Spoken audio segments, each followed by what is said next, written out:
In the waning days of December 1942, high above the treacherous expanse of the Solomon Islands, a mere 19-year-old waist gunner named Eddie Kowalski found himself braced within the cavernous fuselage of a B-17 Flying Fortress.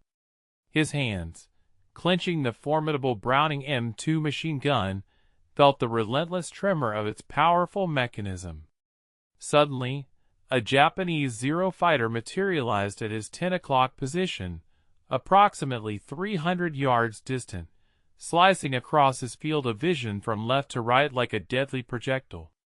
Acting on an instinct honed by countless hours of training and the primal urge for survival, Eddie aligned his crosshairs directly onto the enemy aircraft's fuselage and unleashed a torrent of 50 rounds.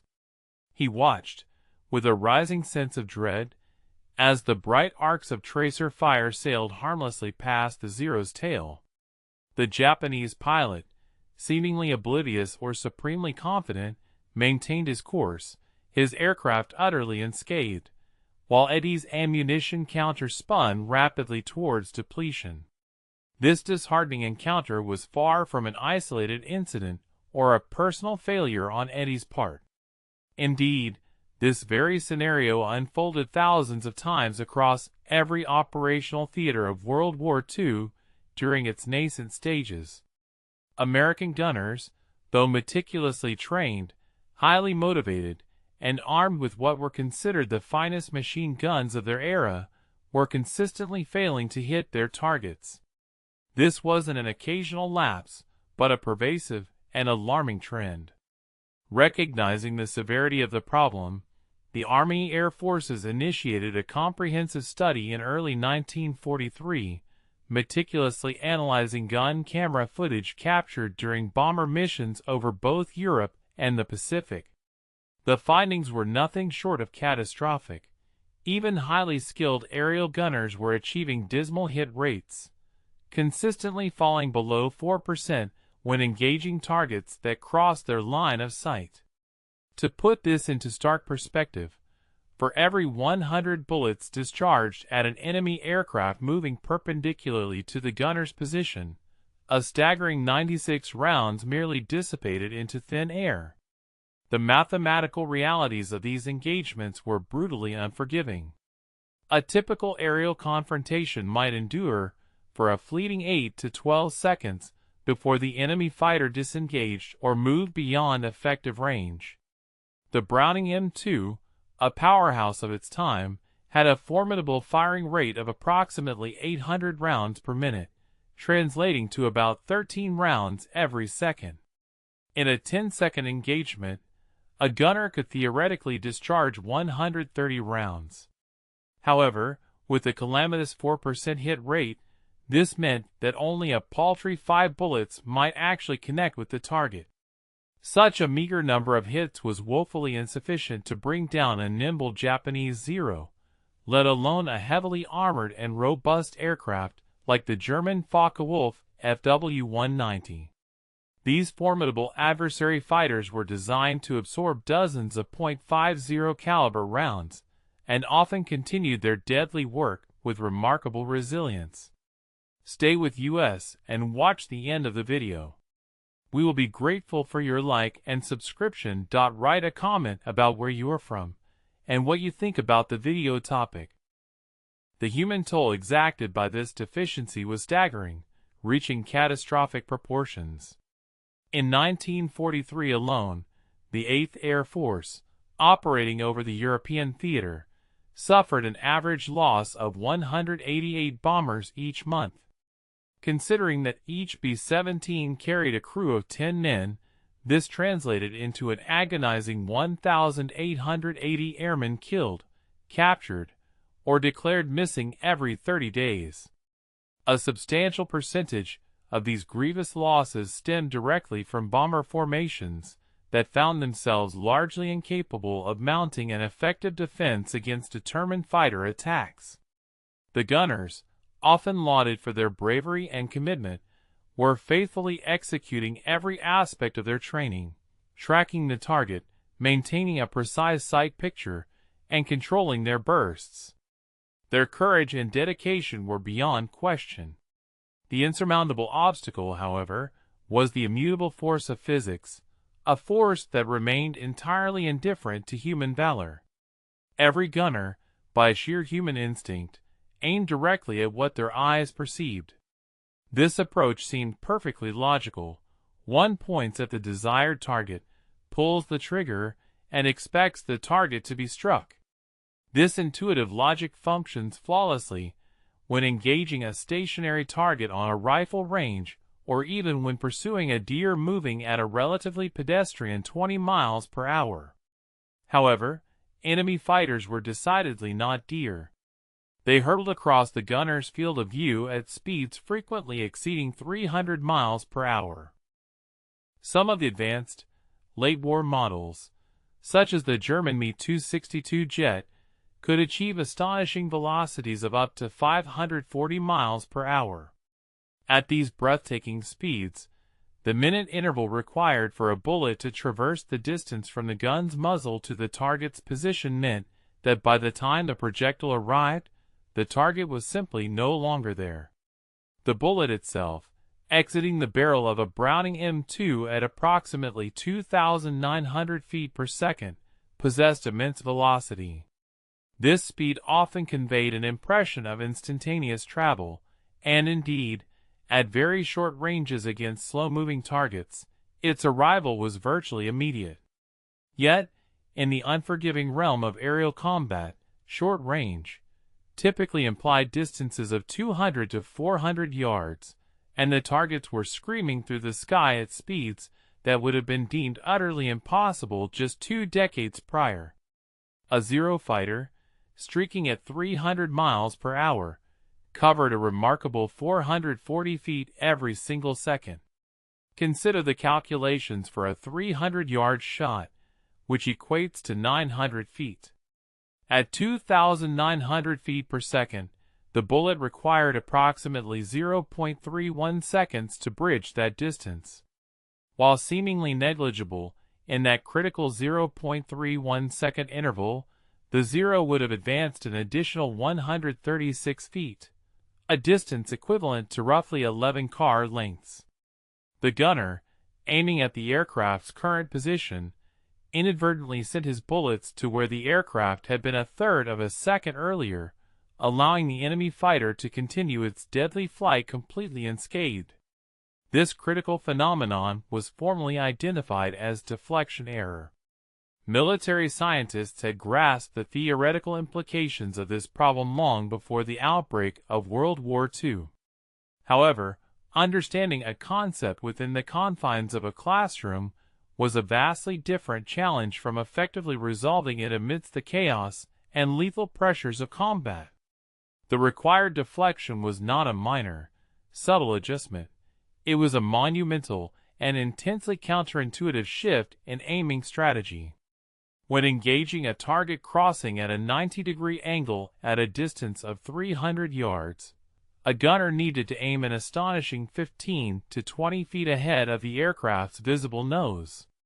This demanded placing the crosshairs on what appeared to be an empty expanse of sky, with the unwavering faith that the target would eventually fly into the concentrated stream of bullets. Every deeply ingrained human instinct rebelled against such an unnatural act.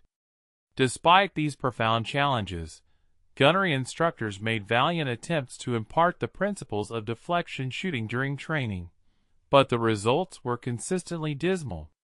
The Army Air Force's Flexible Gunnery School, established in Laredo, Texas, in 1942, implemented rigorous training programs.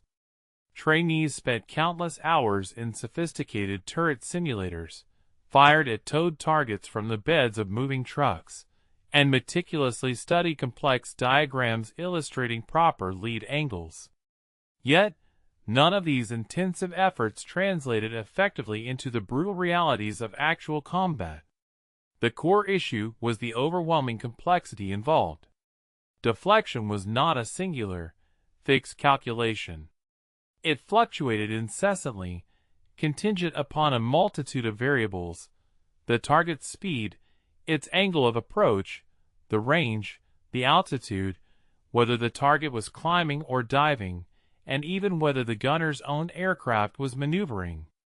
A ball turret gunner in a B-17 engaging a Bf-109 during a frontal assault required a distinctly different deflection angle than the same gunner engaging the same aircraft during a beam attack from the side. And he had, at most, a mere 4 seconds to process all these intricate variables, all while under enemy fire, with his aircraft shuddering from flak damage, and his oxygen mask fogging up at an altitude of 25,000 feet. The psychological barrier proved to be every bit as lethal as the technical one. Gunners who managed to survive their initial few missions and attempted to implement deflection shooting often abandoned the technique after experiencing what appeared to be repeated failures. They would aim ahead of a target, fire a burst, and then watch their tracers arc through the seemingly empty sky in front of the enemy plane, erroneously concluding that they had applied too much lead. In the subsequent engagement, they would instinctively reduce their lead, moving their aim point closer to the visible target. They were, tragically, self-correcting in precisely the wrong direction, trusting their immediate visual perception over the unseen and counterintuitive laws of physics. Gun camera footage meticulously analyzed from 1943 missions unequivocally revealed this destructive pattern recurring repeatedly. Initial bursts sometimes demonstrated a degree of forward lead, but these were invariably followed by subsequent bursts that progressively walked backward until the gunner was firing directly at, or even slightly behind, the target's current position. The grim tally of casualties continued to mount relentlessly. Records from the 8th Air Force detailing the devastating October 1943 missions to Schweinfurt revealed a staggering 20% loss rate, with 60 bombers failing to return out of 291 dispatched. The surviving aircraft limped back to base, often with dead and wounded crewmen aboard, their hydraulic lines shredded, and engines trailing ominous plumes of smoke. In the subsequent debriefings, the gunners consistently reported the same profound frustration. They had been firing their weapons. Their guns had functioned perfectly, but their bullets simply had not been connecting. Something fundamentally had to change, and it had to change with desperate urgency, because at the prevailing rates of attrition, the Allied strategic bombing campaign was destined to collapse long before it could ever hope to reach Berlin. The vital solution, astonishingly, had been gathering dust in a filing cabinet since 1924, penned by a man most combat air crews had never even heard of. Lieutenant Colonel James Puckle, not to be confused with the historical Puckle who invented an early defense gun, but rather an American artillery officer possessing an exceptional aptitude for ballistics, had published a groundbreaking technical paper titled, "The Problem of Lead in Aerial Gunnery." He had authored this seminal work while serving as an instructor at the Army's Field Artillery School. Puckle was no ivory tower academic disconnected from the harsh realities of warfare. He had served with distinction in France during World War I, where he had personally witnessed the rudimentary and often clumsy initial attempts at air-to-air combat. This experience allowed him to presciently recognize that the accelerating speeds of aviation were on the verge of creating a targeting crisis that traditional marksmanship techniques would be utterly incapable of resolving. His meticulously crafted paper laid out the complex mathematics with a brutal and undeniable clarity. Puckle conclusively demonstrated that as aircraft speeds surpassed 150 miles per hour, the required deflection angles would exceed the intuitive capabilities of any human operator.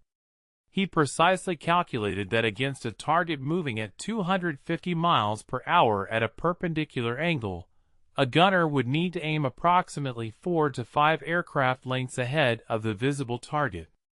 His comprehensive paper included detailed tables and exhaustive charts, meticulously outlining the necessary lead for various combinations of target speed, range, and crossing angle. For instance, a 200-yard shot at a 90-degree crossing angle against a 300 miles per hour target demanded a lead of 47 feet. The identical target at 400 yards required an astonishing 94 feet of lead. These numbers were staggering in their implications, and Puckle's ultimate conclusion was even more disturbing. Without the aid of mechanical assistance, aerial gunners would effectively become useless within a mere decade. Regrettably, the Army simply filed his paper away, and it was forgotten. Throughout the 1920s and 1930s, military aviation experienced a period of rapid and transformative advancement, yet gunnery training remained stubbornly rooted in World War I methodologies. Instructors continued to teach the fundamental principles of marksmanship, sight picture, trigger control, and breath control, as if preparing students for a static rifle competition rather than a dynamic, three-dimensional chase hurtling through the sky at 300 miles per hour. The few prescient voices advocating for advanced deflection training were summarily dismissed as alarmists. After all, the prevailing rationale asserted, Americans had always been renowned as excellent marksmen. The storied frontier tradition, exemplified by figures like Daniel Boone and Sergeant York, surely meant that these innate skills would seamlessly translate to aerial combat with sufficient practice. They did not. When the United States formally entered the Second World War in December of 1941, the preparedness of the Army Air Forces in the critical area of gunnery training was shockingly inadequate for the brutal realities of contemporary aerial warfare.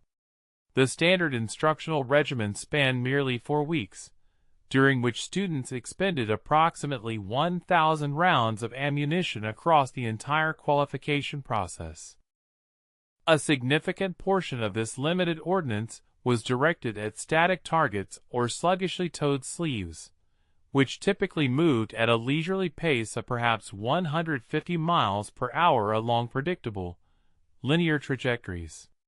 Critically, not a single training exercise managed to simulate the frantic pandemonium of an FW-190 fighter plane hurtling through a bomber formation at 400 miles per hour, all while executing an evasive barrel roll.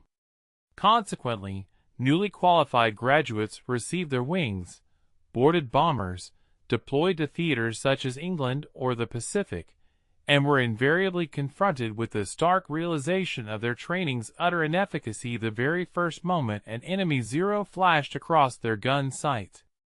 By the middle of 1942, commanders, gripped by a profound sense of urgency, began a desperate search through historical technical libraries, hoping to uncover any information that might offer a solution. It was during this period that a Captain Robert Williams, attached to the 8th Air Force Gunnery Analysis Section, stumbled upon Puckle's seminal 1924 paper within the dusty archives. Williams absorbed the entire document in a single sitting, then immediately composed a memorandum to his commanding officer, emphasizing 2 words underlined 3 times. He knew. Puckle had, with chilling prescience, foretold this precise catastrophe 18 years before the inaugural B-17 ever embarked on a combat mission over European skies. His intricate calculations remained entirely accurate, his profound warnings undeniably correct. Yet, tragically, hundreds of American air crewmen had perished because their superiors had failed to heed his foresight. The fundamental question at hand was not whether Puckle's theories held true. The underlying mathematical principles were, indeed, irrefutable. Instead, the pertinent inquiry revolved around whether any practical measures could actually be implemented to address the issue. The notion of training gunners to consciously compute complex deflection angles while simultaneously under enemy fire seemed utterly insurmountable. The human brain, after all, simply lacked the capacity to process intricate trigonometry at the breakneck speeds demanded by combat, but if deliberate calculation proved unfeasible, perhaps an alternative approach could be devised. stay with us and watch the end of the video. We will be grateful for your like and subscription. The British had, in fact, already begun to unearth potential remedies, born from a similar crucible of desperation during the summer of 1940. RAF Squadron 609, operating its formidable Spitfire aircraft, was grappling with a gunnery crisis that strikingly mirrored the challenges American bombers would face 2 years later. While their pilots exhibited immense bravery and their aircraft were undeniably magnificent, their shots were consistently missing their marks. Flight Lieutenant John Dundas meticulously reviewed gun camera footage from engagements in July and discovered that his squadron's hit rate against maneuvering Messerschmitt Bf-109s hovered dismally around 6%. This meant only 6 shots connected for every 100 fired. Given that a Spitfire carried sufficient ammunition for approximately 16 seconds of continuous firing, pilots were effectively expending their entire combat load, only to witness German fighters return to base unscathed. Squadron leader Horace Darley, the commanding officer of 609 Squadron, made an audacious and unconventional decision. He grounded his entire unit for 3 consecutive days in early August 1940, a critical period right in the heart of the Battle of Britain, when every fighter was desperately needed in the skies. During this time, he conducted live-fire experiments that directly contravened every established standard in the RAF's official training manual. Darley, a keen competitive clay pigeon shooter before the war, possessed an intuitive understanding of leading moving targets that many military theorists had inexplicably overlooked. The most proficient shotgun shooters did not consciously calculate lead, rather, they felt it. Their brains processed the target's trajectory subconsciously, guiding their hands to move the barrel ahead of the clay disc without any deliberate mathematical computation. Darley pondered whether fighter pilots could cultivate this same instinctive response. His experimental methodology was starkly simple. He arranged for a Hurricane fighter to tow a target banner across the designated gunnery range, while his Spitfire pilots executed repeated firing passes. However, instead of adhering to the conventional approach, where pilots aimed meticulously, striving to compute the precise lead angle, Darley issued an instruction that initially sounded utterly illogical. "Don't aim at all." Instead, he directed them to watch the target's movement. Let your eyes track its path and start firing while your aircraft is still turning to follow. Let the deflection happen naturally through the motion of your turn rather than trying to consciously create it with aiming adjustments. Firing to where your instincts say the target is going, not where your eyes say it currently is. The initial attempts proved to be unmitigated disasters. Pilots frequently missed the target banner by as much as 50 feet, their bullets stitching patterns across an empty sky. Yet, Darley compelled them to repeat the exercise relentlessly, 40 passes each over the course of 3 days. There were no didactic lectures on ballistics, no complex trigonometry, no cumbersome tables of deflection angles, merely relentless repetition coupled with one straightforward instruction. Fire while you're still moving, not after you've steadied on target. By the 3rd day, something truly remarkable began to unfold. The pilots' hit rates, while not skyrocketing dramatically, began to climb. They increased from a meager 6% to perhaps 12%. This seemingly modest doubling, however, translated into twice as many bullets striking German aircraft, which in turn meant twice as many enemy kills or twice as many damaged enemy fighters limping back to base, rendered incapable of flying subsequent missions. Darley meticulously documented his compelling results and submitted them to Fighter Command Headquarters on August 18, 1940. His comprehensive report included a crucial and insightful observation. The pilots, who demonstrated the most rapid improvement were not necessarily those who possessed the best peacetime marksmanship scores. Rather, they were the individuals who could effectively suppress their ingrained instinct to aim with precision and, instead, place their trust in their peripheral vision and innate sense of motion. The conscious brain, Darley forcefully argued, was simply too sluggish for the dynamic demands of modern air combat.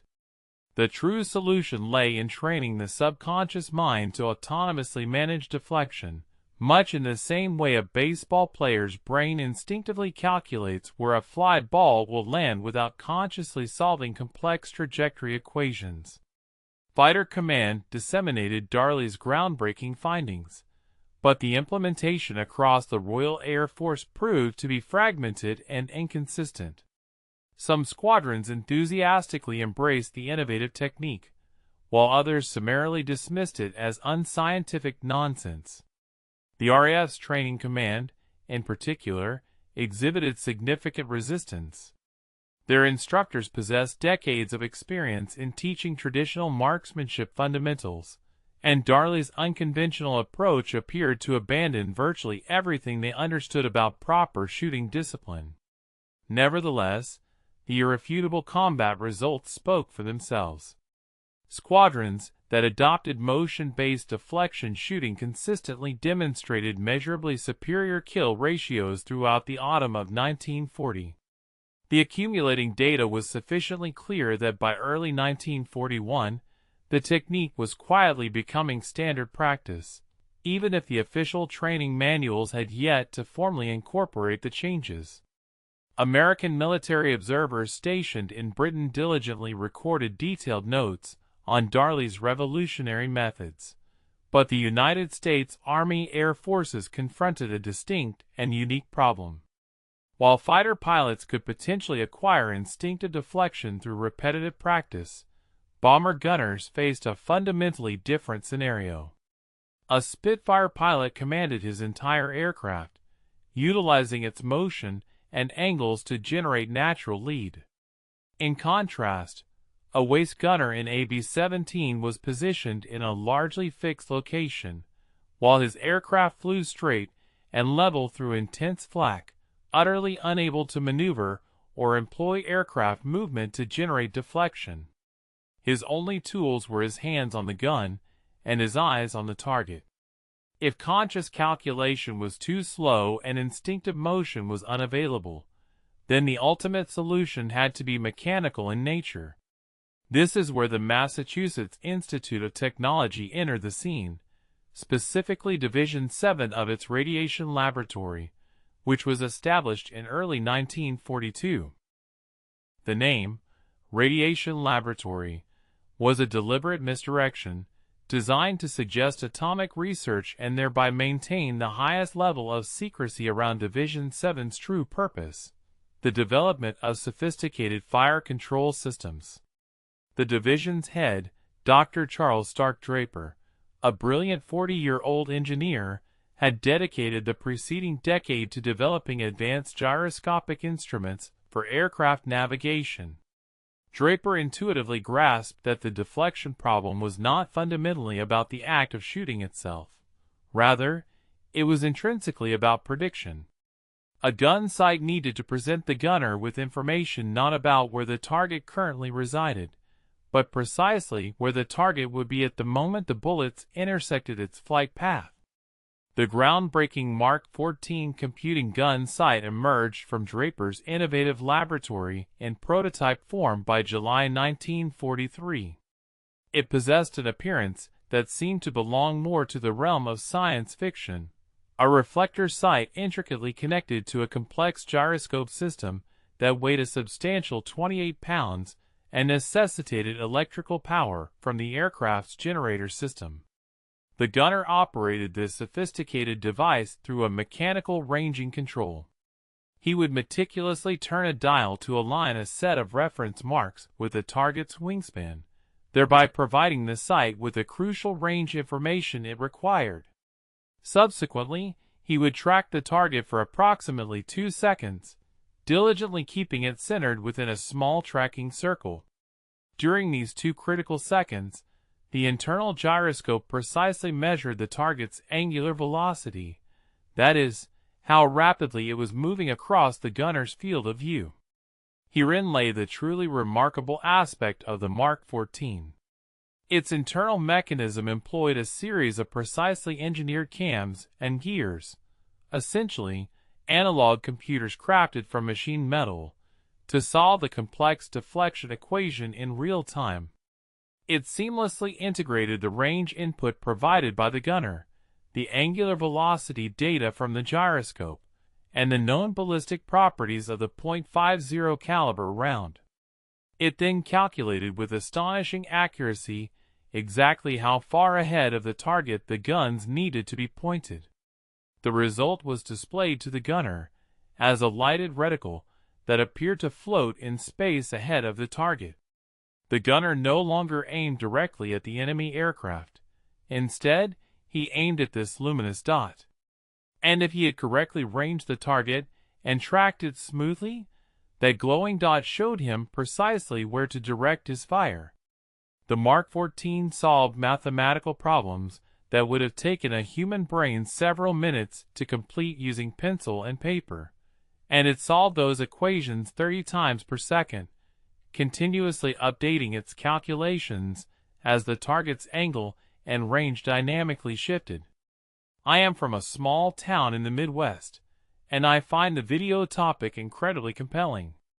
It's a fascinating look at how real-world problems in high-stakes environments force innovation, often by challenging deeply entrenched beliefs and practices. The contrast between traditional, conscious aiming and the instinctive, subconscious approach, or the development of complex mechanical solutions, highlights human ingenuity under pressure. It also serves as a powerful reminder that sometimes the most obvious solutions are not the most effective, and that lessons from seemingly unrelated fields, like clay pigeon shooting, can be invaluable. The precise alteration of a target's perceived angle and range presented a formidable challenge for aerial gunners. However, a series of trials conducted at the Naval Air Station in Norfolk, Virginia, during August 1943, yielded truly astounding results. Gunners, whose previous hit rates against crossing aerial threats rarely surpassed 5% when employing manual aiming methods, experienced an immediate and significant jump to an 18% success rate upon their very first day of utilizing the innovative Mark 14 system. Following merely 1 week of dedicated practice, their proficiency soared even further, with hit rates climbing above an impressive 25%. This represented an exponential increase, a 5-fold improvement over conventional manual aiming, directly translating into a 5-fold greater likelihood of damaging or destroying enemy aircraft during each engagement. Despite this unprecedented technological leap, the staggering logistical undertaking of manufacturing and subsequently installing tens of thousands of Mark 14 sites across the vast Allied bomber fleet demanded a considerable investment of time, a luxury the Allies simply did not possess. Meaningful production figures for the Mark 14 only materialized in early 1944, and the strategic priority for installation was given to brand-new aircraft rolling off assembly lines, rather than retrofitting the multitude of existing bombers already in service. Consequently, the vast majority of gunners flying critical missions throughout late 1943 and early 1944 were still compelled to rely on rudimentary iron sights or basic reflector sights, entirely devoid of any computing capabilities.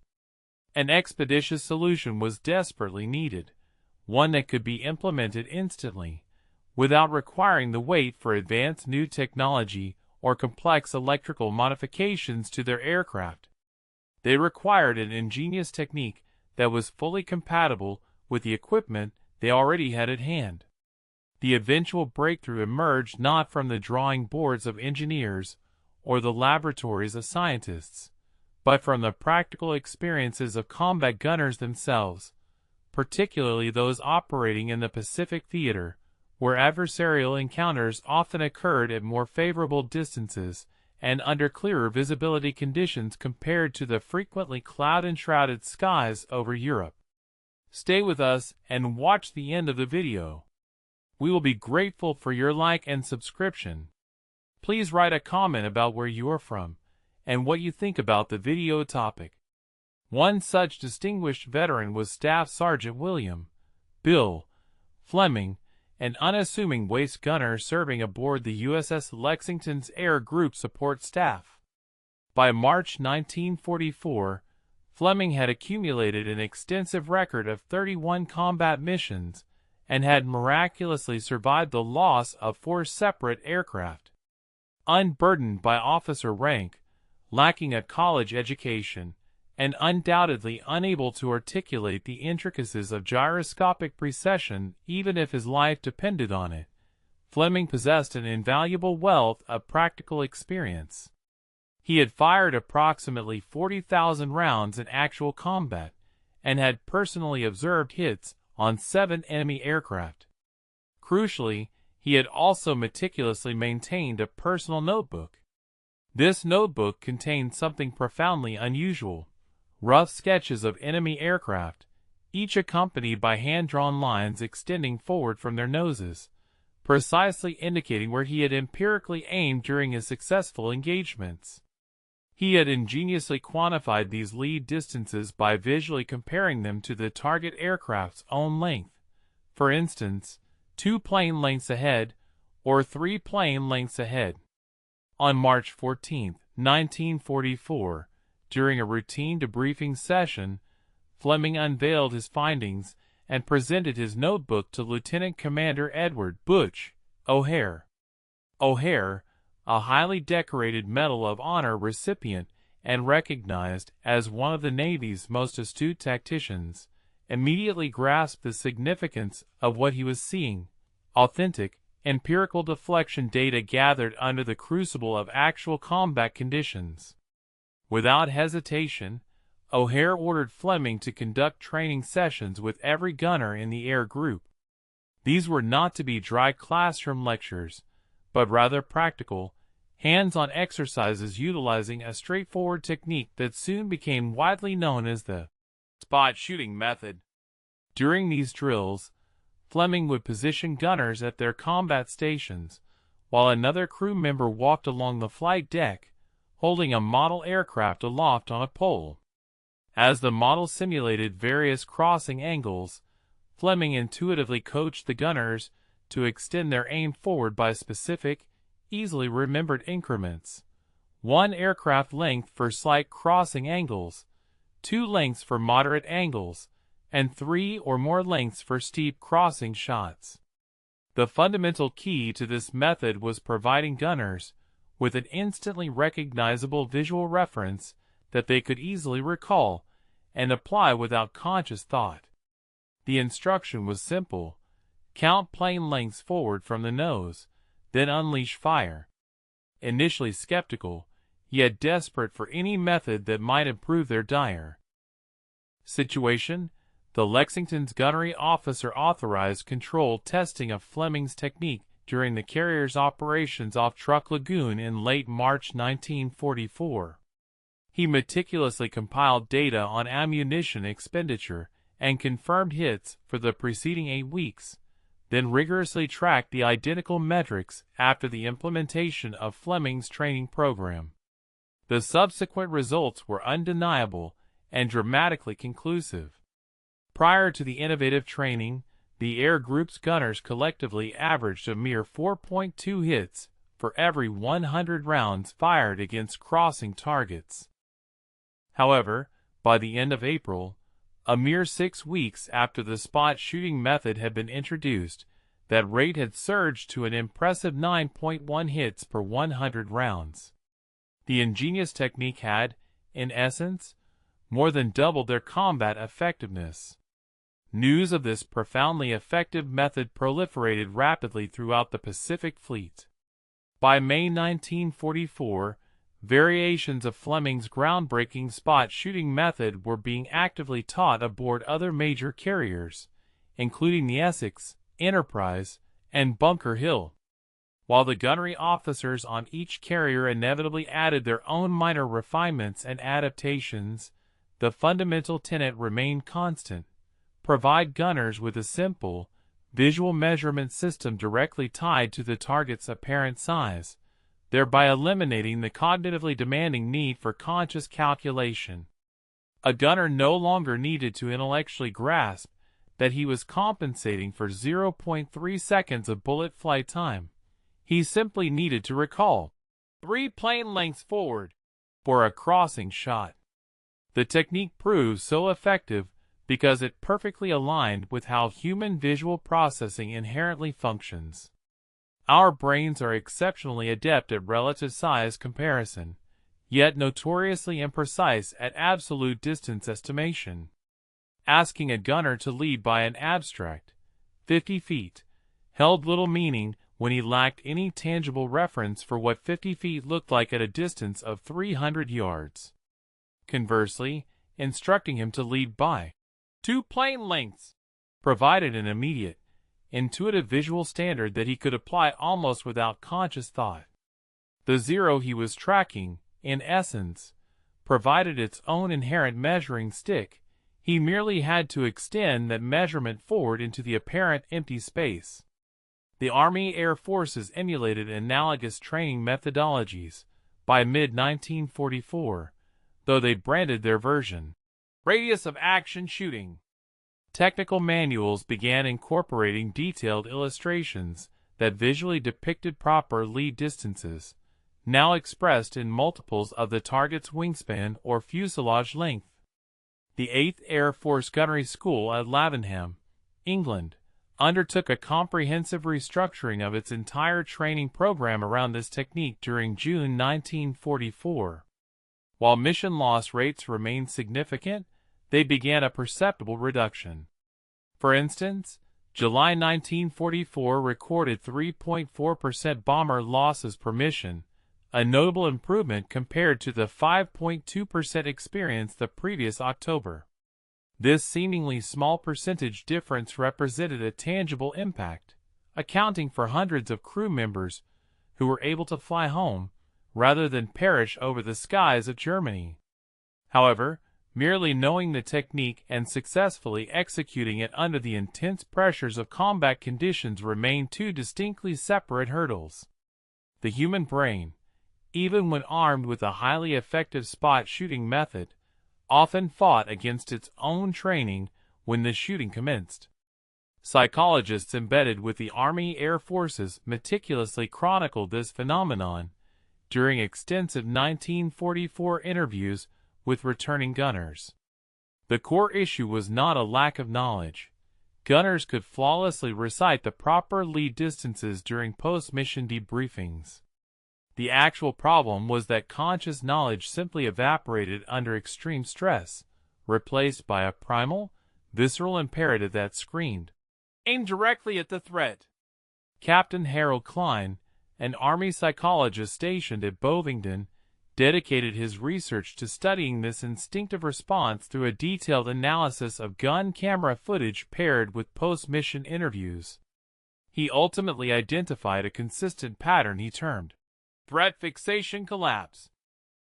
During an engagement, gunners would typically initiate fire using proper deflection, but as the enemy fighter closed in and the perceived danger intensified, their aim point would progressively regress backward until they were shooting directly at, or even, alarmingly, behind the target. Klein's comprehensive data revealed that this cognitive collapse occurred most rapidly during head-on attacks, particularly when the closing speed between the bomber and fighter exceeded a harrowing 500 miles per hour, leaving the gunner with perhaps only 2 precious seconds before the enemy opened fire. Under such extreme psychological stress, rational technique entirely dissolved into pure, unthinking reaction. Point at the scary thing, pull the trigger. The only viable solution was repetition so extensive and ingrained that deflection shooting bypassed conscious thought entirely, embedding itself at the same fundamental neurological level as an automatic action like walking or catching a thrown ball. This required an unprecedented investment of training time and resources, which the military simply could not afford in the early years of 1942 and 1943. However, by late 1944, with Allied control of the air improving significantly and training pipelines becoming more firmly established, gunnery schools were finally able to extend their programs. The standard course, which had been a mere 4 weeks in 1942, expanded progressively to 8 weeks, then to 10. Students now fired an astonishing 5,000 rounds during their training, a 5-fold increase from the previous 1,000. Crucially, over half of those rounds were dedicated to engaging moving targets at realistic combat speeds, simulating actual aerial encounters. The Naval Air Gunner School at Jacksonville, Florida, pioneered a particularly effective and groundbreaking training regimen starting in August 1944. They ingeniously mounted .50 caliber guns onto motorized turrets capable of rapid spinning and elevation, then employed high-speed boats to tow targets across the water. These targets moved at speeds up to 60 miles per hour, dynamically varying their distance and crossing angles in a random, unpredictable manner. Gunner trainees engaged these challenging targets repeatedly, executing between 50 to 70 passes per day, until the crucial act of leading became entirely automatic and instinctive. Instructors deliberately refrained from correcting students verbally during these intense drills. Instead, they simply had them shoot, check their hit pattern, adjust their aim, and shoot again. The underlying principle was that the subconscious mind learned through these iterative feedback loops far more efficiently and quickly than the conscious mind learned through direct instruction.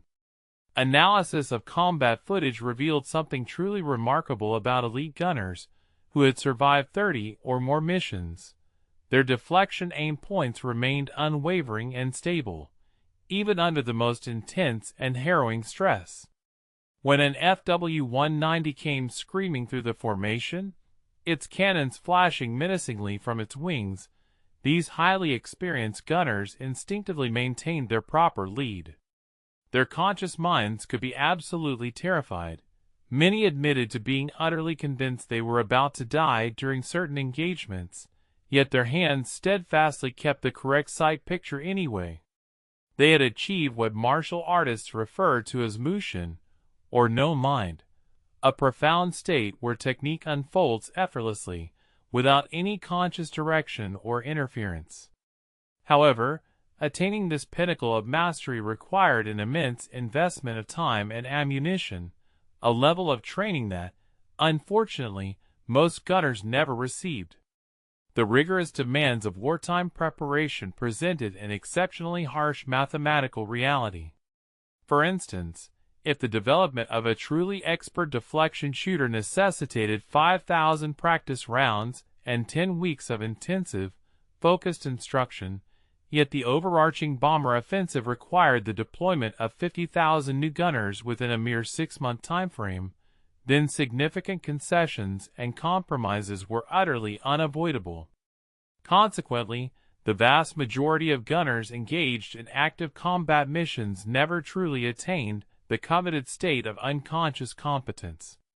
Instead, they largely remained perpetually within the conscious competent stage of skill acquisition, capable of executing proper deflection shooting techniques, when situational conditions afforded them ample time for deliberate thought and calculation.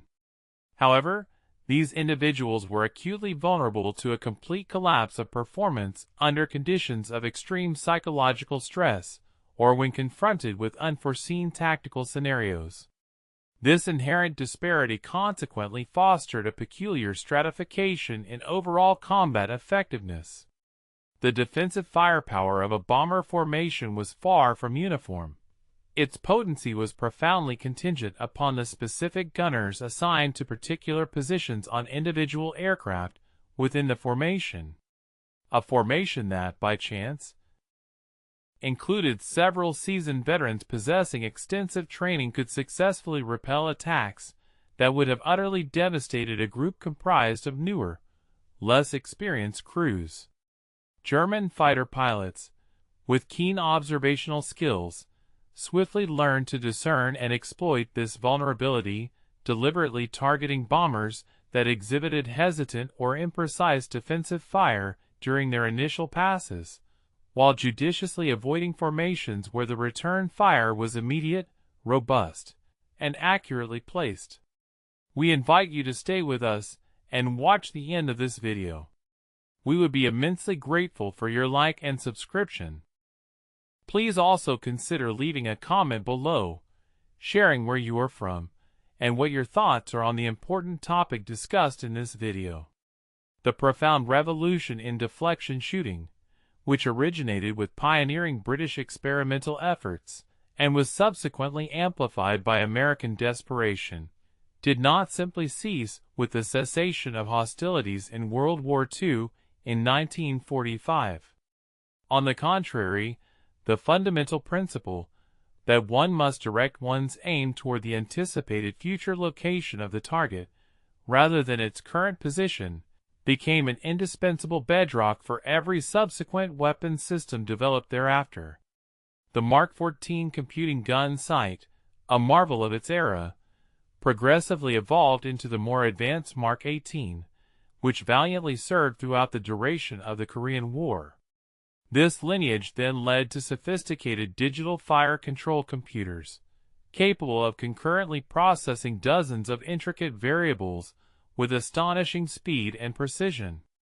By the time of the Vietnam War, advanced fighter aircraft were equipped with radar-assisted gun systems that automatically calculated deflection, thereby requiring pilots only to maintain their targets within predefined acquisition parameters. The Lee computing optical sight system integrated into the formidable F-4 Phantom achieved in mere microseconds what had previously taken Draper's ingenious mechanical gyroscopes significant fractions of a second to accomplish. In the contemporary landscape, air-to-air combat has largely transcended the exclusive reliance on guns. Modern missiles now effectively manage interceptions at ranges where accurate deflection would necessitate leading the target by miles rather than mere feet. Nevertheless, the underlying physical principles governing projectile motion have remained unaltered. Only the methods of their implementation have evolved.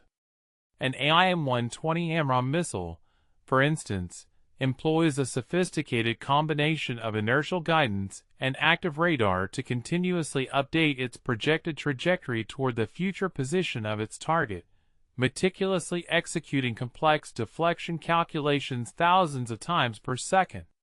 Similarly, the AN/APG-77 radar system integrated into the F-22 Raptor not only tracks targets with unparalleled accuracy, but also actively predicts their future positions based on their current velocity and acceleration, subsequently positioning the aircraft and selecting appropriate weapons accordingly.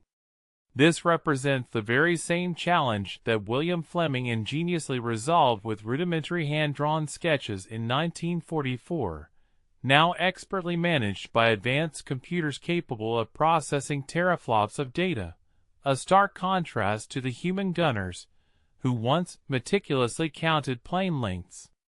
Intriguingly, the foundational principles of deflection shooting continue to constitute an integral component of modern fighter pilot training curricula.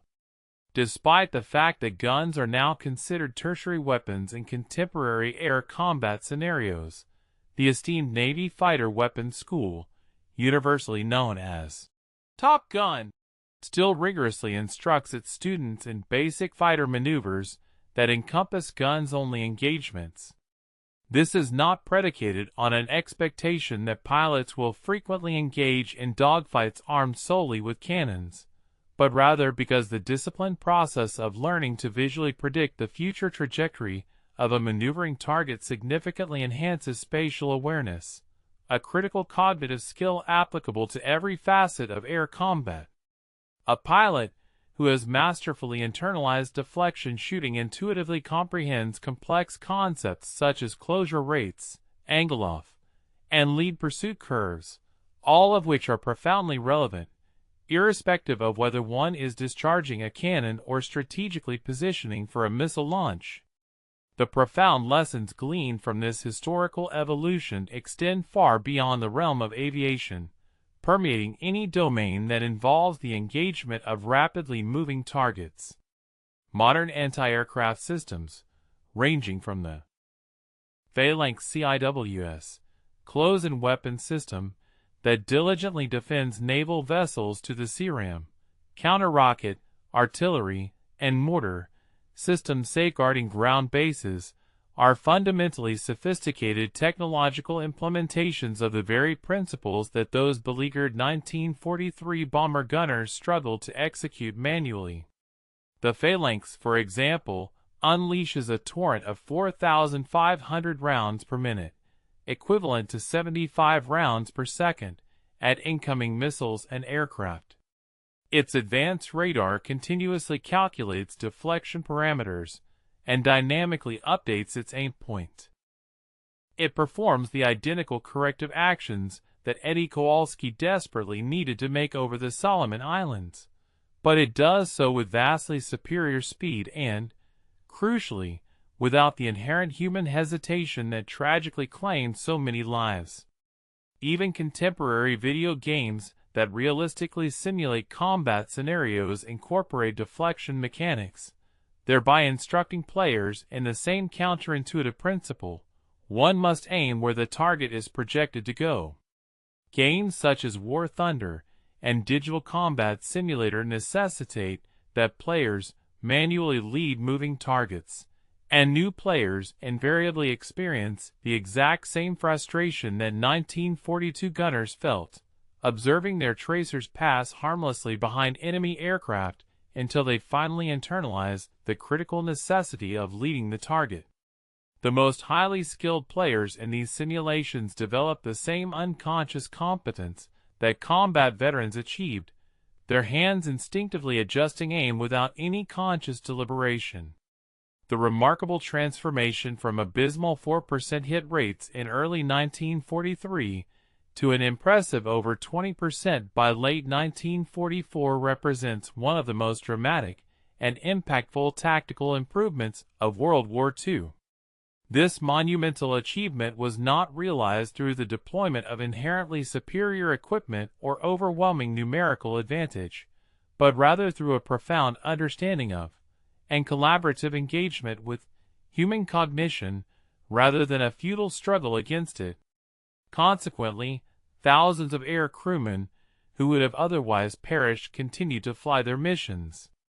Enemy fighters that would have undoubtedly escaped were instead sent plummeting in flames, and critical bombing campaigns that might have otherwise failed ultimately reached their intended targets.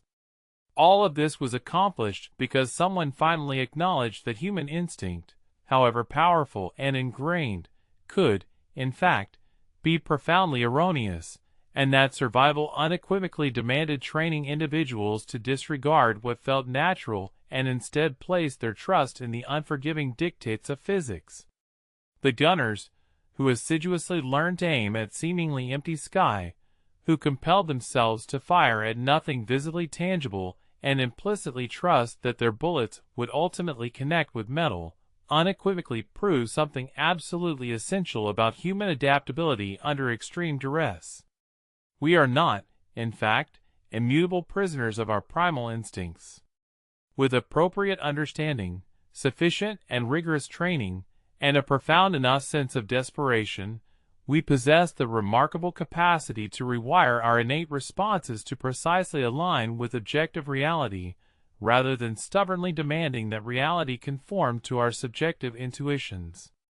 That invaluable lesson, forged in the crucible of blood-soaked skies over Europe and the Pacific, remains profoundly relevant wherever humans are confronted with situations where instinct, and the optimal solution point in diametrically opposite directions.